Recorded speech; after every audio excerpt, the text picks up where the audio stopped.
Hey guys, it's Joe. This is Picks and Props with Joe. I'm excited. I've got two great guests coming on today.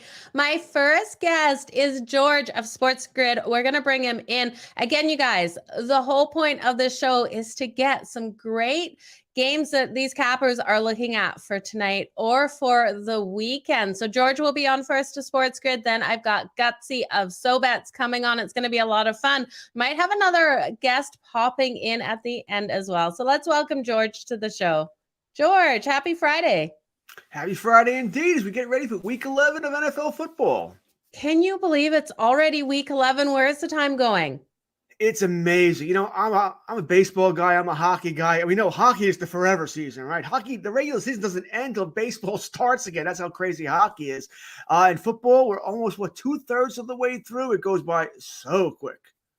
Yeah, absolutely. It is flying by. The college season flying as well. I could not believe where we're at with that. Which one have you been enjoying more so far? I'm an NFL guy. You know, Okay. I love the NFL. Have since I was a kid. For whatever reason, I guess it's that one day. Well, back then it was pretty much one day a week. Right now we have Thursday night football. Monday night we've always had as well here. There's just something about it how every game is so important. Yeah, absolutely. What'd you think of last night's game with the Titans against Green Bay? Were you shocked? No. You can make an argument that wasn't the spread backwards. What the Yeah. Packers were back because they won one game. You know, they Yeah. beat the Cowboys last week, and they're all of a sudden they're back to being Green Bay. I think you might have shortchanged the Tennessee Titans a little bit. I think the most important thing for me last night was it was a game. It was a football game, not with the garbage we've seen. Almost use a slightly different term. Seen earlier this year on these Thursday night games. We actually had a good football game. It was actually fun to watch. Yeah, we absolutely did. It was great to see. What do you think is wrong with Green Bay at the moment? Well, I don't think it's any shock here. I think what's wrong, or at least for a better part of the season, was that, you know, they traded Devontae Adams and they didn't even come anywhere near close to replacing him. You know, and I think that's hard for this offense. I also think, how did they win last week versus Dallas?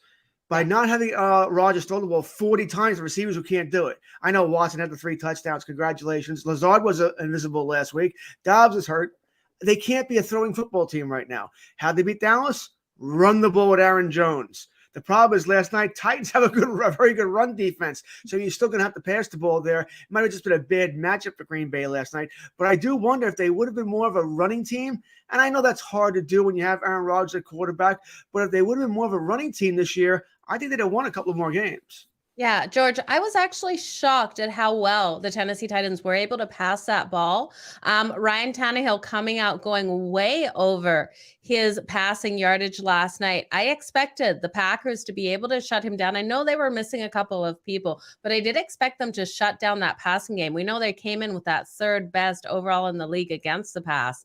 I did expect the Titans to do well, but not for Ryan Tannehill to play that style of game. Yeah, I don't know if any of us did. All right. I think anybody told you, oh, yeah, I thought Ryan Tannehill was going to have a big game last night. I think they're lying. I think I see that. Okay. Prove that to me. We thought it was going to be a kind of a boring game. Aaron Jones versus Derrick Henry, right? No one thought that, to steal Kevin Weeks, a line he uses in the National Hockey League, welcome to the National. Well, welcome to the National Football League, Treylon Burks. All right. 118 yards. No one saw that coming. If you would have told me what week would Treylon Burks break out, it would not have been, week 11, Thursday night against the Green Bay Packers. Packers can't stop the run. The pass, they've actually been, I think they're the number 3 team in the NFL coming into last night's game. No one saw that coming. No one saw it coming. And I tell you, I hate riding unders, especially in situations like that, where Ryan Tannehill would get a nice one off. And I was throwing my arms up, like riding with the Titans, but riding him on the under for his prop. So it was kind of frustrating, but a good game, though, to say the least. Looking at Sunday's slate, George, is there anything that's sticking out in your mind that's just a complete stay off for you? Like avoid that game like the plague? I think most of the slate is telling me to stay off this week. All right. Yeah, and listen, we're not going to do that, of course. But no. It looks like, it's a hard for one off, just a betting game and getting off. It's hard. I only have 2 games I actually like. And when I say like, I may be forcing myself here to like them. I know talking with Joe Ranieri last night, he loves the Raiders and the Broncos. Okay. How can you love this? You I got don't two love teams it. who are I hate they're both the inept. teams. They're inept. The Raiders just lost to Jeff Saturday and the Colts. Saturday, who'd been a coach for a couple of days here, and you want to bet the Raiders? I know the Broncos have been blah all year long here, but Russell Wilson, his best game this season came against the Raiders in Vegas. I'm not I can't touch that game at all. I have a hard time, Joe, betting two bad teams where I just have no feel for it. I don't have any feel for that game. I don't know what's going to happen. So that's a game where I am staying away big time. Yeah, absolutely. Derek Carr taking the whole weight of that team on his shoulders. That team has the talent. There obviously is something going on behind the scenes. I think locker room issues with that team, just not looking to play up to their ability. I don't know what it is. So I'm not touching it with a 20-foot pole. Anything that the Raiders are playing for the rest of the year. Had higher hopes for that team within the division. Which games are you liking? All right, the two games that I do kind of like, I said I may be pushing the word like here, and when you hear about it, you're like, oh my God. Little Wizard of Oz here. Give me the Lions, Tigers, and Bears, oh my. Give me the Lions +3 against the Giants. Lions can score points. Giants should be able to score as well. The Giants have been living dangerously. There are two teams that have been living dangerously, the Giants and the Vikings. All right, they win games, but they're all one-score games where everything has to go their way. I think the Lions can outscore the Giants on Sunday, and maybe the Giants also going to be looking ahead to American Thanksgiving on Thursday, where they travel to Dallas. A big game versus the Cowboys. To sort of play revenge there for the week. I think it was week 3 loss to the Cowboys this year. So give me the Lions here. I think they're going to catch the Giants in a good spot here. And also, I mentioned, give me the Bears. Falcons, what have you done to me +3? Give me Justin. Give me all the Justin Fields I can get here. I'll take Justin Fields and +3 over the Falcons. I love this Lions bet. The Lions have been strong in those last 5 meetings in New York, covering the spread 4 times. Are you going to take them straight up or plus the points? I'm going to take plus the points. I don't know if I have enough guts to do straight up. It is the Lions. And one of my best friends is a Lions fan. Always lived in New York, yet he's a Lions fan. Yeah, I'll never understand that either. But he is, and he's a diehard fan. And, I think he'll be here watching the game. But I don't know if I have enough guts right now to do the Lions straight up. I might change my mind, or I might just go with it. But I'll definitely take the points to the Lions. I love that look-ahead spot that you're calling there. How important are these Thursday games, and how important are those trends that we normally see coming in and out for those Thursday Thanksgiving games, George? Well, the rule of thumb has always been the home team on Thursdays, huge advantage. And it makes sense. You get an extra practice day because you're home, right? And generally, it's not good football. The football's sort of so-so here. So I think there is something to that. It's changed a little bit this year. It's not quite as drastic as it used to be. But still, when I look at a Thursday game, I always look at the home team first. And then we'll see if I think the visiting team has a shot here. And in that game, by the way, I'd be on Dallas anyway. Yeah. Listen, anybody who listens to me knows I may be a Cowboy fan, but I am not a Dak Prescott guy. It's not that I think he's a bad quarterback. It's not that I think Cooper Rush is better than him. But Dak Prescott does not play well in big games. The numbers will tell you that. And you just look them up. They'll tell you that. His numbers in big games are horrific. They're bad here. But 2 things he does well. 1, he beats bad teams. Giants aren't that. So relax, Giant fans. I don't want to hear it. He beats up bad teams, and he destroys the division. He beats the division. Yeah, the Giants are a divisional team. The Giants haven't beaten the Cowboys in years. I don't see that changing on Thanksgiving. I don't. And there's also an argument to be made here. If you don't think the Cowboys or the Giants, for that matter, can catch the Eagles, and I don't, game's not as important as people think it is. All right, the Cowboys and Giants are both making the playoffs. All right, their schedules just tell you they are, and there's nobody really challenging them for the spot here. So they're both making the playoffs. The game is not as important as we think it is here. It looks great. Oh, 2, 6-win teams, possibly 7, 8-win teams playing here. Unless you think they can catch the Eagles are going to lose a couple more games. I don't see that. And Giants do play them twice. I guess it's a maybe. But no, give me the Dallas over the Giants. I think there could be some points scored in that game. And Saquon Barkley might have a field day against that Cowboys run defense, but the Cowboys will pull out the game. Okay, let's go back to the Cowboys this Sunday. They're playing the Minnesota Vikings. This line is screaming trap to me. We got the Minnesota Vikings coming in as the dog at home in this one, how? This team, Minnesota Vikings team, is 8-1 on the season. We have the Dallas Cowboys 6-3. Are they thinking Dallas is looking ahead? Or, well, there's no look ahead. They're the favorite on the road here. How are they the favorite? Does the books know something that we don't? That's always a scary thing, right? Why? Yeah. Now the Cowboys, Cowboys, Packers, Steelers, Patriots, teams like those, public teams, right? That everybody loves. A lot of fans for each of those teams. They always get a couple of extra points because extra money comes in on them. Yeah. And people have to remember, Vegas isn't trying to tell you who's going to win the game. It's where the most money is. It's really what they're going for. So there's a lot of money in on the Cowboys. It wouldn't shock me if it goes up to 2 points by game time if more Dallas money comes in before the game here. Minnesota had to be looking at that Green Bay game and going, Aaron Jones, big game. Maybe we should give the ball to Dalvin Cook a lot. I mean, a lot. Absolutely. All right, keep it out of Kirk Cousins' hands here. Dallas did beat Minnesota in Minnesota last year with Cooper Rush at quarterback. That was the game Dak missed with the back injury here. So I think it'll be a close game. I've been somebody who's been betting against Dallas in bigger games. I'm not betting against them here. I'm going to leave it alone here. I'll be on Cook's prop all day long. I also wonder this. Odds are Ezekiel Elliott's coming back this weekend. Yeah. We think Daniel Snyder has something on Jerry Jones, right? Daniel Snyder came out and said he has something on Jones. What does Zeke have on Jerry Jones? And he keeps his starting position over Tony Pollard here. I mean, come on, Joe. Last couple of weeks, Tony Pollard's been money in every category. Touchdowns, rushing yardage. He's been great. Now I can't do that this weekend. Right? Can't do it because I think Zeke's going to get his touches. So annoying here. I think it could hurt the offense somewhat here. So this is a game where I think Jefferson's going to have a good game. I hope Dallas sends Trayvon Diggs to travel with them wherever he goes here. Not sure they will. But Kirk Cousins also doesn't do well against man defenses. Dallas defense plays third most man in the league. Absolutely. Kirk Cousins, at least not a primetime game for him here. We can say that. George, where can we find you this week? Where can you find me this week? That's a good question. Even I lose track of where I am. During that Dallas-Minnesota game, 4 p.m. on Sunday, I'll be on in-game live at Sportsgrid. You can always find me on Twitter, assuming Twitter doesn't go kablooey any minute now, at George Kurtz. Like I said, I'm all over the place. I'm not all that difficult to find. George, where else can we watch all of your content? I know you do weekly shows all over the place, just mainly on Sportsgrid over there in in-game live. Just mainly on in-game live. I'm on with Gabe Morency Sports Rage Monday nights, Game Time Decisions on either Monday or Friday, which I think I'm on in an hour. I'm not sure. I do a weekly hockey podcast, NHL Breakdown with Scott Levy on Mondays and Fridays. So, like I said, I'm not hard. I'm around. Okay.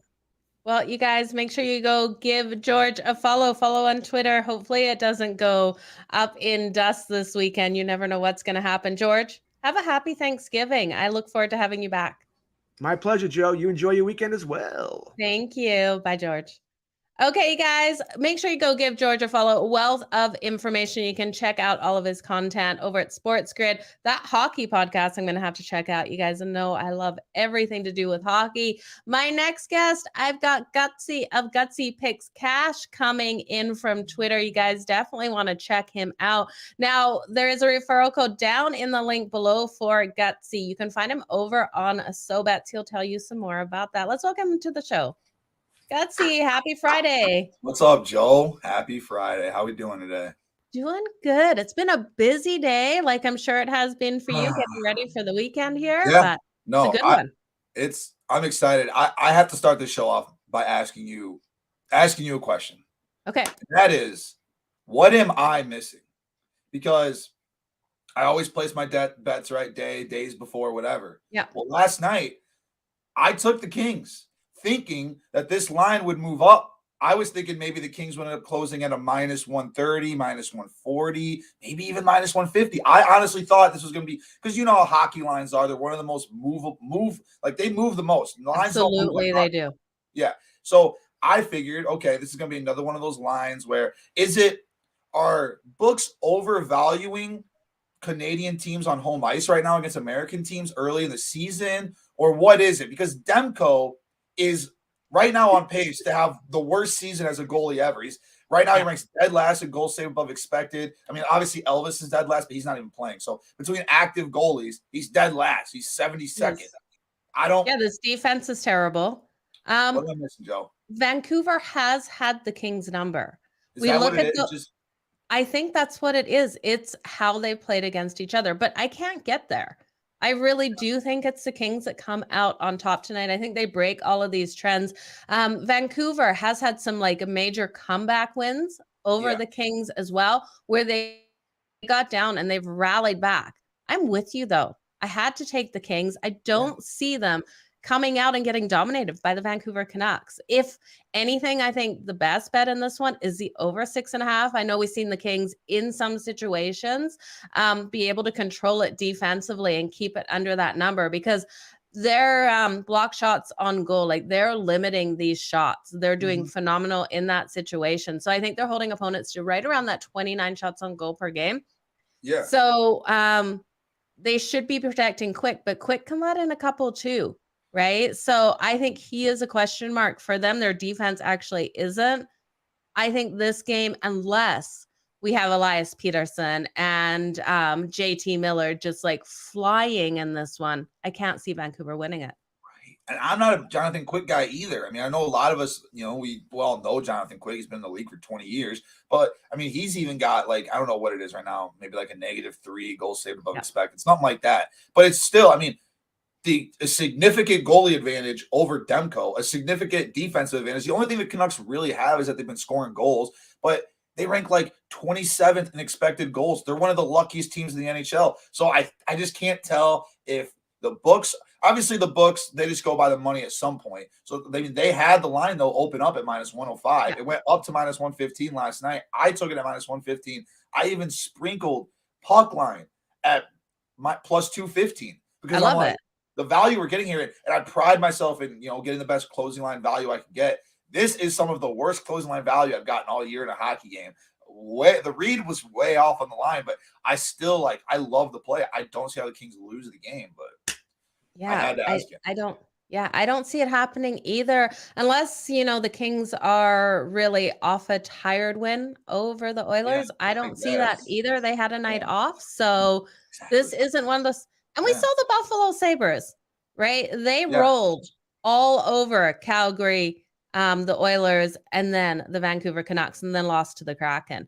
Yeah. The Kings can win 2 in a row on this road trip. It's just and I like it more when it's like their second or third leg in Canada. Yep. Like I like that more. You get that first game out of the way. You just got to Canada. Maybe it's your first time there. You're trying to kind of figure out what's going on. But then second game, third game, I mean, you felt like you've been there for a week. So it's like I just don't like the narrative of Canadian ice, like home ice advantage. I just don't think it's that big of a deal. Maybe when it's your first night in Canada and you just got there from like fucking Arizona. But I mean, the LA Kings, it's not their first time. They got a bunch of veterans on the team. So I don't know. I had to ask you because what in the world am I missing on that one? But I'm looking forward to it. Yeah, I look forward to it too. I hope we're on the right side here with the Kings. We know the Vancouver Canucks also in the last 10 games have held the Kings to only 2 goals per game. But again, it wasn't with a Demko goalie that is allowing over 4 goals per game. It wasn't with this defense that it's allowing all the shots and everything as well. So the defense ranks like 30th in goals allowed. I mean, they're so bad. I just don't get how. I don't know. It's one of them lines. Just one of them lines. It's just so confusing. But it is absolutely confusing. What else are you looking at for tonight? Honestly, Joe, that's all I have for tonight. It's the only bets I have because obviously a lot of people have been asking me about college basketball. I love betting college basketball, but I don't bet college basketball until conference play starts. I mean, say what you want, but pre-conference play college basketball is an absolute shit show every single year. Super hard to cap. People always try to say that if you have like really good information on mid-majors, you can bet it pre-conference play and be better. I still don't believe that. I love betting mid-majors. It's one of my favorite things to do. But yeah, I stay off that. I don't bet NBA. NBA is, in my opinion, throughout the years, that was the hardest sport for me to cap and win in consistently. It was the NBA. It was the only sport that I went negative units in consistently. So I just cut the NBA off a couple of years ago. Haven't really bet it since. and I don't really plan on betting it since I don't even like the NBA anymore. And I used to really like the NBA, but I hate the NBA now. It's like one of the most unfun leagues to watch. There's so much stops and play. Guys are flopping around all the time. I know it's like the narrative, but that's literally what it is. Like they just flop around and complain the whole time. Every time someone does a layup, they just complain. And it's just, you get so tired of watching that after a certain point. It's like becoming a little bit like soccer players out there, I have to say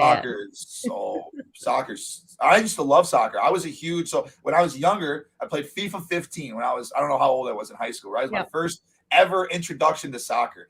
Fell in love with it. Had to choose like a league and a team. I chose the EPL. I chose Liverpool. I was big with Suarez. What was his name? Raheem Sterling. And then of course you had what was his name? The captain. I can't forget his name right now. But I bought his kit when I was young. Daniel Sturridge. Boom. There he is.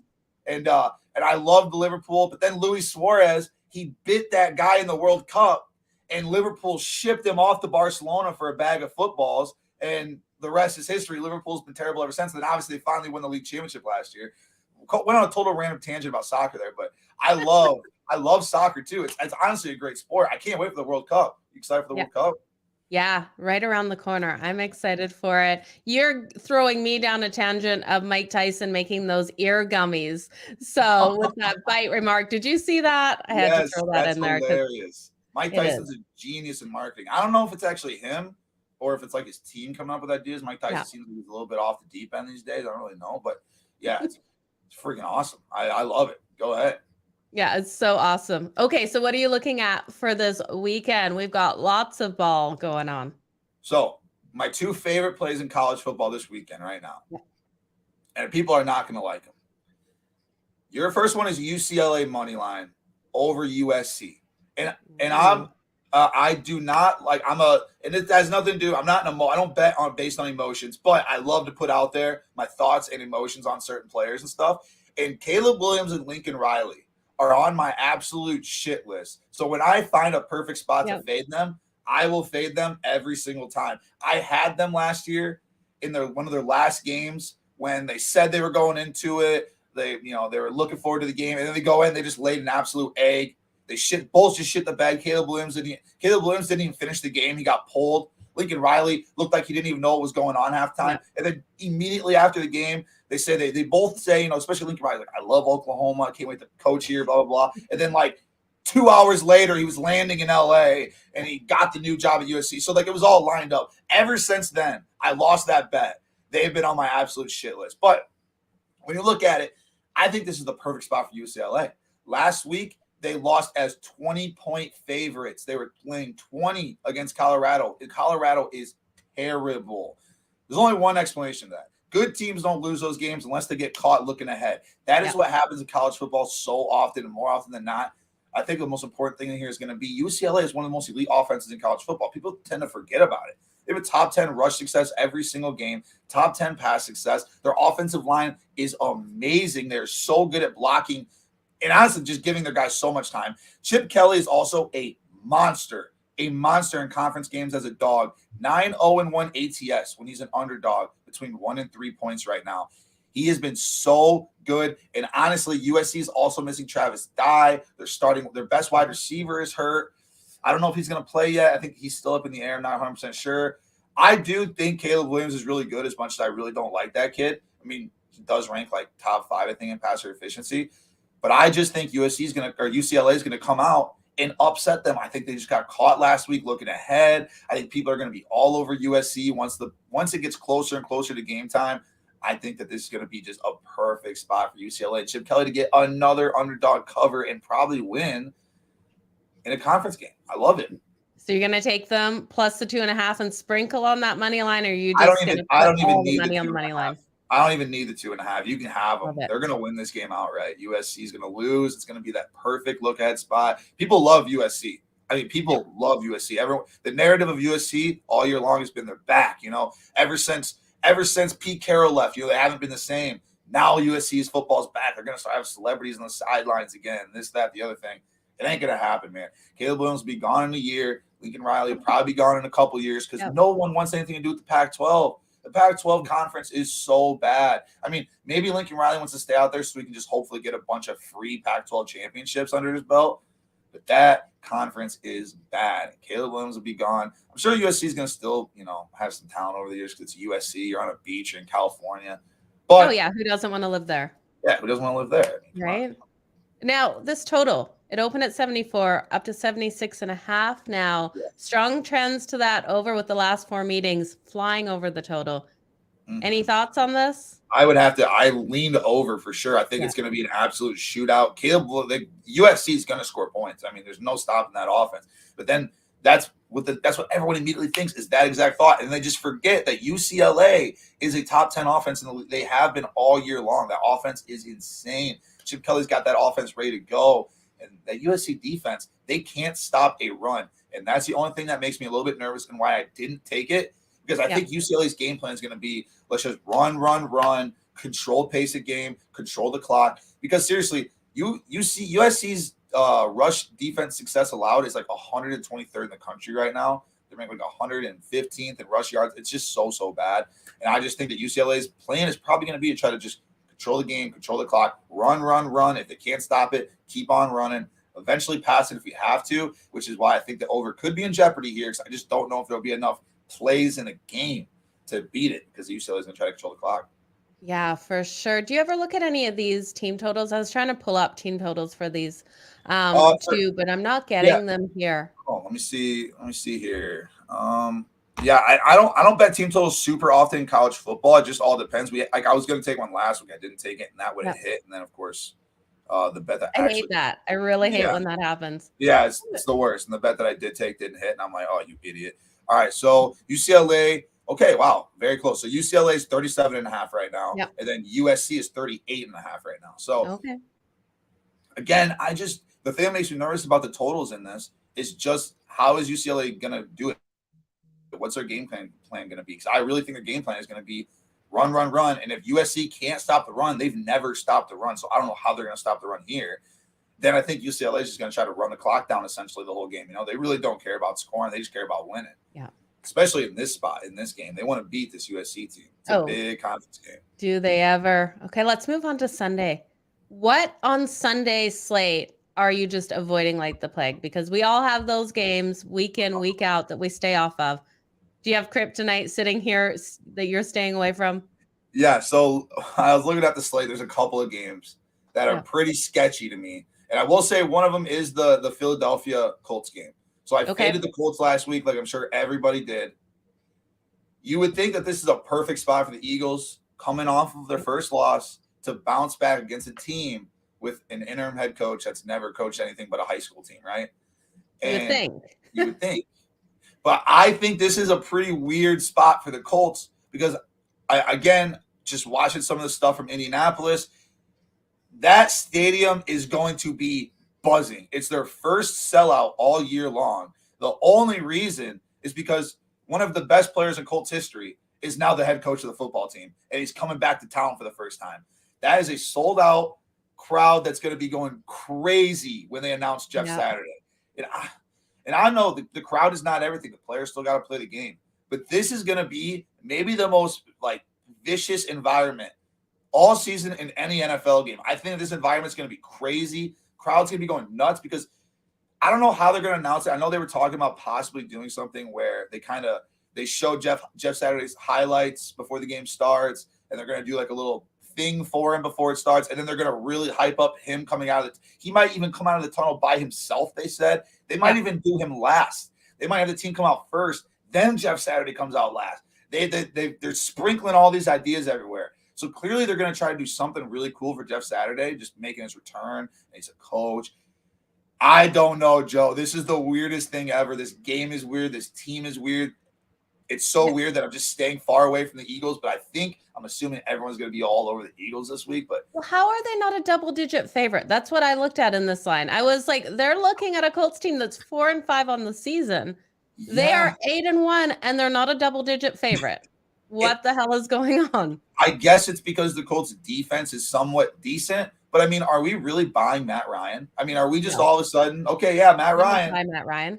They benched him for how long? Matt Ryan wasn't even supposed to play anymore. He wasn't even No. supposed to play last week. They were just going to keep him on the injured reserve the rest of the year. Yeah. Because he's got like a thing in his contract where if he gets hurt, they have to pay him like $10 million or whatever. So they're like, well, screw it. You're not going to play anymore. Yeah. Well, Jeff Saturday came in and he's like, hey, dude, are you good to go? And he's like, yeah, I can play. And he's like, all right, you're going to play. Yeah, and they just put him in instead of Sam. Yeah, I don't know. If Sam Ehlinger was the quarterback right now, the Eagles would probably be minus 14. Yeah. But the only reason it's this is because of Matt Ryan, because Matt Ryan had a good game last week. One good game. One good game. Again, it's Matt Ryan. We know how good the Eagles defense is, and they just picked up Sue. I don't know if Sue's going to play, but he might, and that's just another boulder that's going to be coming through there. I have no idea. That right there to me is the stinkiest, weirdest line of all time that I'm staying far away from, because maybe the Colts go out and get it done. I don't know. Yeah, it's going to be an interesting one, you guys. That is at 1:00 Eastern. The Colts, a 7-point dog only against the Eagles. The Colts are at home in that one, total 45.5. Gutsy, what game are you liking on the Sunday slate? My favorite pick right now, Joe, of the Sunday slate is a team total. Okay. It's a team total that to me makes legitimately 0 cents. I've never seen anything like it. Let me make sure it's still at 22.5, just to make sure I don't give out any false numbers here. Because even if it's not 22.5, I would still take it at 23.5, 24. It just does not matter to me. Okay, yeah, it's still 22.5. Chicago Bears over 22.5 team total. This line is way too low. And I like them to maybe win the game, but I don't trust the Bears at all. They're still really good at blowing games. They've blown multiple double-digit leads in the fourth quarter already. Not willing to trust the team, not willing to trust the coach, not willing to trust the defense. But I will trust Justin Fields, who, I'm a Dolphins fan. If you didn't see what he did against the Dolphins, it was ridiculous. He ran for almost 200 yards. It was 178 rushing yards against his NFL record for a quarterback. But they've scored 29 points in 4 straight games. They rank 5th in the league in offensive DVOA over that time. They've been just absolutely incredible. And honestly, I just can't see how the Bears don't score at least 23 points against this defense. The Falcons' defense is banged up. It's already bad. Now they're missing starters. Yeah, I'm not buying it at all. The defense, too, is also the worst against the pass. They're allowing, 280.1 passing yards per game. Justin Fields is finally getting his arm underneath him as well, not just his legs. He has been doing better game in and game out. I think this is a great place to take the Bears over. I can't believe it's so low. I had not seen that team total yet. Yeah, it's crazy. 23.5 at a couple spots right now, I see. Yeah. You can still get it at 22.5, I think, at MGM. And I think that's where I bet it at. So, I would definitely go bet this right now for sure. I don't see how, like I said, they scored over 29 the last 4 games. They ranked 5th in offensive DVOA in the entire NFL over that time. It's not like, I know it's a little hot run that they're on right now, but they're finally figuring it out. And I have a hot take. I would like your thoughts on this. Okay. And I'm not saying that this should happen. I just love to hear people's thoughts on this. What would be your thoughts on banning the running quarterback? Like, what's just your immediate thought on it? No, I can imagine that. I would hate that. It'd be crazy. Right? Because then the teams with weak offensive lines, their quarterback is just going to get pummeled. Or they're going to put in a stupid rule where you can't go within like this little zone of him. And it's just going to be like hands up in his face. It's going to be awful. Yeah. I think that it would change the whole draft strategy too. You imagine how many offensive linemen would be getting drafted if that was a rule though? Like, especially like first round, it would just be like offensive lineman, offensive lineman, offensive lineman. The only reason I brought it up when the Bears were playing the Dolphins, because it was clear to me in the third quarter that the Bears had no plays. They would just, like, their play was just Justin Fields hikes it, bounces back, and then just takes off. There was no rhyme or reason. They were not running any plays at all. He ran the ball like 40 times. So then it just made me, I just brought it up to some people that I was with at the time. I was like, imagine if you had to ban the running quarterback and if they could not do this right now. And then, it just turned into this whole debate between me and a ton of other people. So now I'm just asking people, especially people like you, like, what's your opinion on the idea of that happening?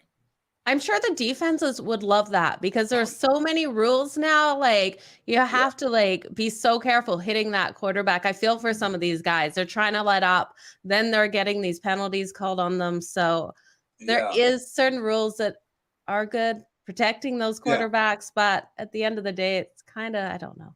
Yeah, no, for sure. It's kind of like the It's a hard Commanders call. game. It's like the Commanders game when Yeah. he got hit when Heineke was like took that knee and then he got hit late and then they called it. By the way, I had Commanders plus 440 in that game, money line. That Hell was yeah. a sweet hit. That was a That is an sweet, amazing hit. yeah, that was a sweet hit. And then Yes. yeah, I loved. Plus, it was good for the Dolphins. I mean, I really wanted the Eagles to lose too, so it was like just best of both worlds there. But that was a great spot for the commies. I couldn't believe that. I mean, plus 440 just because it was. I don't know. That was just a crazy line to me. I mean, that was the ceiling for the Eagles. They'll never be overvalued like that ever again against anybody. Oh, no. And Washington getting some respect out there. I really like what they've done with Heineke back in. I never thought he should have not been the starter. I Right. still shake my head that Wentz even got the opportunity to start for that team, especially after what we saw out of Heineke last season, where No. he's the kind of quarterback I like. He's running that ball in if he has the opportunity Yep. in the red zone. He's going hard in those games. He's not throwing it away or taking a huge slide. So I love it. Yeah, he's laying out like that image of him laying out last year during the playoff and like Yeah. hitting the like that was legendary. It was. Legendary. That was awesome. And Heineke's a legend. I just listened to another interview with him yesterday or 2 days ago. Yep. And like his teammates just love this dude. Like everyone just loves this guy. He's a really good locker room guy. He just brings good energy, man. And he's an ex backup quarterback in the XFL. Wasn't even a starter, like he wasn't even a starter in the XFL. It's Gotta just love those crazy. storylines. And Yeah. did you hear the shoes? Every time he gets that win, he buys a new pair of runners in that team's color. Yep. So he just got a pair of green ones in that game. So And what is it? Is it like he gets like $500,000 or something like that? Or no, it's $800,000. He gets $800,000 per win. Like that's in his contract. So he said during his last interview, he's like, yeah, everyone on the team knows about it. We always joke about it, like, let's go get Taylor another check or whatever. And he says that now, like after the last win, he's buying himself a pair and then he's buying a pair for everyone on the offensive line. So I'm like, oh, that's freaking cool, man. I love it. I love these quarterbacks that take care of their team too as well. He's awesome. He's awesome. Gutsy, got anything else for us for this weekend? I actually do. I actually have one more pick I want to tell you. Okay. One more pick I want to tell you, if that's okay, if you got a quick minute here. Of course. Yeah. It's in the college slate again. And a lot of people are not going to like this pick either. But Baylor minus 2.5 over TCU. I like Baylor here. I think it's a great way to go with this one. I've already put that one in too. Yeah. And I think, again, last week, was the same thing. It was just a classic letdown spot for Baylor. And that was the classic team that Baylor loses to. If you look at all the teams that Baylor struggled against, it's against teams that are very good at finishing drives and have very good red zone efficiency on the offensive end. When you look, because K-State ranks 18th in the country in red zone success. They score all the time when they get down there. They're very good at finishing drives. When you look at Baylor, they rank 74th defensively in the red zone. They let tons of teams score. It's just their biggest thing. They rank 118th. It's just not good. But TCU, not so good at finishing drives, and they're not very good in the red zone efficiency. So I just think that this is going to be a perfect spot. Everyone's talking about Baylor's defense. They got some holes. Doesn't matter. I know how bad they looked last week, but I faded TCU last week. And a lot of people keep saying this is the spot. This is the spot where I think this is the true spot. Ewers is terrible. I can't believe how bad he looked for Texas last week. That was such a bad game. And they still had a chance to win the game. Still had a chance to win the game at the end of it, and they could not pull it off. But I do think this is the week where they lose. Listen, TCU, if they by some miracle make the playoff, they're going to get crushed. It's going to be a bye week for whoever plays them. I don't care how good their offense is. Their defense is so bad. Oh, it's absolutely. Just not sustainable. It's not sustainable. There's no way. I mean, trust me, I love the underdog just as much as anybody. And I wish that TCU could make the playoff no matter what, because I want teams like this to make playoffs. That's why it needs to be expanded, because we want the underdog story. Underdogs don't get chances in college football. And unfortunately, this is going to be another spot where an underdog does not get a chance in college football. Getting Baylor minus 2.5. Yeah, I absolutely love it. I think that's a huge overreaction, that line from last week. As soon as I saw it, I put that one in. I was like, there Yeah. is no way Baylor's not coming out and winning that one by 3. No way. Gutsy, I want to thank you so much for joining me here today. Tell Anytime, everyone where to find you and where to get your picks. Gutsy Picks Cash on TikTok, on Twitter, on everything. Go check me out. Just look me up. You'll find me. And I release free plays on TikTok every single day, every single morning. Usually they're released, between 4 or 7 a.m., somewhere in there. And then every single day at the exact same time on SoBet.io. Go sign up for it right now. Use code Gutsy. It's $9.95 a month. And I always say it, but I truly mean it. It does pay for itself in more ways than one, and you will not regret signing up for it. Yeah, you absolutely won't, you guys. Head on over there, SoBets.io. The referral code for Gutsy is Gutsy. All the links are below this video over on YouTube. If you're watching anywhere else, just go over to Gutsy's Twitter if you forget what they are. So Gutsy, Thank you so much. It was a pleasure. Make some freaking money this weekend. Make some freaking money, Joe. Let's go. We'll talk soon, Gutsy. I look forward to having you back on next week. Yep. See you next week. See you next week. Okay, you guys, that was Picks and Props with Joe. 2 great guests today. I'm going to bookmark these where they talk about these games every single week. I hope to have both of these guests on next week. Lots of great picks for you guys. We'll see you back here every single Friday at 4:30 Eastern. Bye, guys.